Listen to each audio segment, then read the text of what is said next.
Good morning friends. October 2 భారతదేశానికి జాతిపిత అని చెప్పుకుంటున్నటువంటి మనువాదపు గాంధీ ప్రజలారా ఒకసారి ప్రశ్న వేసుకోండి. మహాత్మా గాంధీ ఏ జాతికి పిత, ఎవరికి పిత అనేదాన్ని ఒకసారి ప్రశ్న వేసుకోవాలి. భారతదేశంలో ఉన్నటువంటి ఎస్సీ, ఎస్టీ, బీసీ ప్రజలు అనగదొక్కి వారి యొక్క స్వార్థపు రాజకీయాల ప్రయోజనాల కోసం అగ్రవర్ణ రాజకీయ నాయకులు మహాత్మా గాంధీని మహాత్మా చేశారు, కానీ భారతదేశంలోని ప్రజలు ప్రేమతోటి మహాత్మా అని పిలవలేదు. భారతదేశంలో అయితే గీత ఒక ప్రజలతోటి పేరు పొంది తన స్వేచ్ఛ సమానత్వంతో ప్రజల కోసం నిరంతరం పోరాడినటువంటి, అణగారిన వర్గాల కోసం పోరాడినటువంటి మహనీయుడు ఒకరే ఉన్నారు.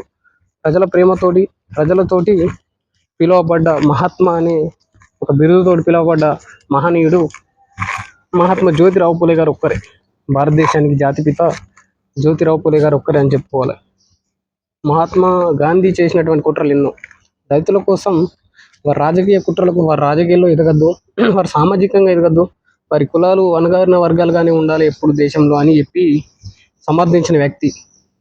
బాబాసాహెబ్ అంబేద్కర్ గారు కమ్యూనల్ అవార్డు కోసం ఎంతో పోరాడి మన దేశ ప్రజల కోసం, ఉన్న దళితుల కోసం, అణగారిన వర్గాల కోసం రాజకీయాల్లోని, విద్యలోని వారు అన్ని రంగాల్లోని అభివృద్ధి చెందాలని బ్రిటిష్ వారితోటి సైమన్ కమిషన్ ఒప్పించి వీటన్ని చేస్తే ఈ మనువాద గాంధీ చేసినటువంటి కుట్రలు ఎన్నో.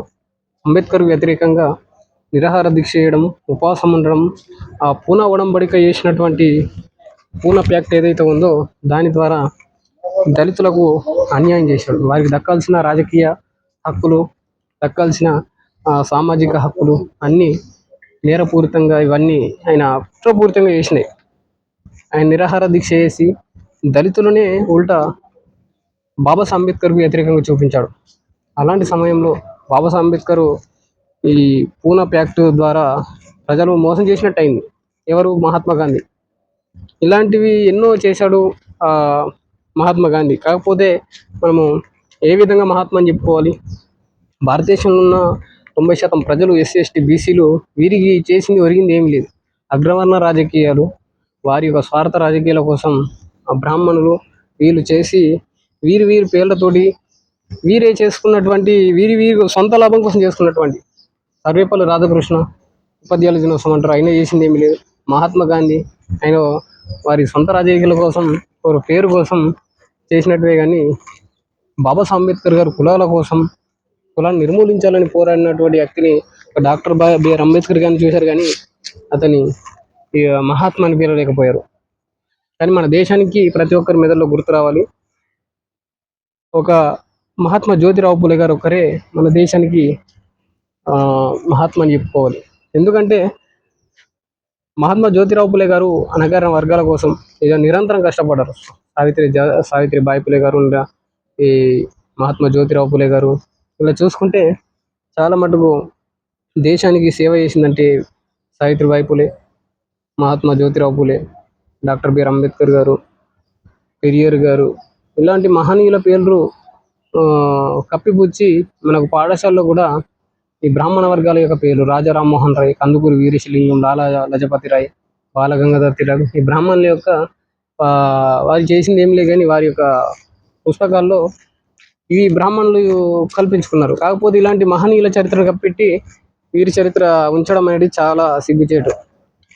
ఇది బ్రాహ్మణుల యొక్క అంటే అగ్రవర్ణ రాజకీయాలు ఇలాంటి. మహాత్మా గాంధీ ఎందుకు అయ్యాడు? ప్రజలతో పిలిపించుకున్నాడు. దళితులకు హరిజనులను పెట్టి, హరిజనులు మీరందరూ నన్ను మహాత్మా అని పిలవాలి, మేము మీకోసం పోరాడుతుందని చెప్పి అతడు మహాత్మాని పిలిపించుకున్నాడు, కానీ ప్రజలు హృదయపూర్వకంగా మహాత్మాని పిలవలేదు. అలా ఇప్పుడు ఏదో మన కరెన్సీ నోట్ పైన మహాత్మా గాంధీ ఉన్నది, కానీ ఆయన చరిత్ర చూస్తే భారతదేశంలోని ప్రజలు వ్యతిరేకించుకుంటారు నిజమైన చరిత్ర చదివితే. కావున ప్రజలారా ఇలాంటివి మనం తెలుసుకోవాలి. ఏదో గుడ్డిగా మనం మహాత్మా అంటే మహాత్మా గాంధీ అని మేయలోకి రావద్దు.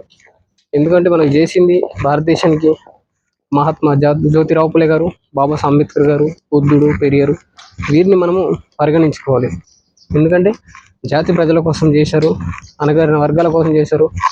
ఆనాటి కాలంలో వాళ్ళు చేసిన శ్రమని, వాళ్ళు చేసిన పోరాటాలే వారి యొక్క మేధస్సు మనం ఇప్పుడు ఈ బతుకున్న జీవితం అని చెప్పుకోవచ్చు. కావున మన జాతిపిత వచ్చేసి డాక్టర్ బిఆర్ అంబేద్కర్ గారు. ఇది మనము నేర్చుకోవాలి. ఎందుకంటే అందరు మహాత్మా జ్యోతిరావు పులే ఎవరు ఏంది అనేది ఏ కులమాడైనా కానీ అన్ని అనార్న వర్గాల కోసం చేసినటువంటి వ్యక్తి మహాత్మా జ్యోతిరావు పులే. ఈ మహాత్మా గాంధీ వచ్చేసి వైశ్య అని అది చేసింది అగ్రవర్ణ రాజకీయాల సొంత లాభం కోసమే. దళితులకు ఎటువంటి కమ్యూనల్ అవార్డు, బాబాసాహెబ్ తెచ్చినటువంటి కమ్యూనల్ అవార్డుకు వ్యతిరేకంగా పోరాడినటువంటి వ్యక్తి నిరాహార దీక్ష చేసి దొంగ నాటకం ఆడి ఆ పూనా ప్యాక్ను అది చేసిన మెయిన్ అదే. అందులో మనకు రాజకీయ హక్కులు, సామాజిక హక్కులు, దళితులను వెనుకకు లాగిందంటే ఈ మహాత్మా గాంధీ. అలాంటి గాంధీని జాతిపిత అని ఎలా పిలుస్తాం? అందుకే ఎవడి జాతి ఎవడికి పిత. ఇక్కడ మనిషి చూడని జాతికి పిత ఎట్లా అవుతాడు? అండ్ ఇంకా ఏ గుడిలకు రానివ్వలేదు, ఎటువంటి అగ్రవర్ణం ముట్టుకొని ఇవ్వలేదు, ఏ బడిలోకి రానివ్వలేదు. ఇలాంటి అస్పృశ్యత అనుభవించినటువంటి జాతులు భారతదేశానికి జాతిపిత అంటే ఎలా నమ్ముతాం? డాక్టర్ బిఆర్ అంబేద్కర్ అంటే దళితులకు దైవ సమానంగా భావిస్తాం. కానీ ఈ దేశానికి పిత అంటే దీన్ని నేను అంగీకరించా. మీరు కూడా ప్రశ్న వేసుకోవాలి. డాక్టర్ బిఆర్ అంబేద్కర్ గారు కులాలు నిర్మూలించేందుకు మన భారతదేశంలో స్వేచ్ఛ, సమానత్వం, సౌభ్రత్వం మనకు భారత రాజ్యాంగం ఆలోచించారు. కాబట్టి మనము దైవ సమానంగా భావించాలి. ఆయన ఆలోచన పాటించాలి. కానీ ఈ మహాత్మా జ్యోతిరావు పులే, పెరియారు వీరి యొక్క ఆలోచన పాటించాలి. కానీ ఈ మహాత్మా గాంధీ మన దేశానికి జాతిపిత కాదు. మనకేం చేసింది లేదు. మనకి ఇంకా వ్యతిరేకంగా చేస్తే మన జాతులు అనగబడిన వారికి కులాలను సమర్థిస్తూ ఇంకా ముడ్డికి చీపురు మూతికి ముంత అనేది సమర్థించాడు. కానీ ఏనాడు దళితులు అభివృద్ధి చెందాలని కోరుకోలేదు. అలాంటి వ్యక్తిని నేను భారతదేశానికి జాతిపితగా కోరుకుంటలేదు. మీరు కూడా మీ అభిప్రాయాన్ని కామెంట్లో రాయండి ఫ్రెండ్స్. వీడియో కానీ నచ్చినట్లయితే లైక్ చేయండి, సబ్స్క్రైబ్ చేయండి. Thank you.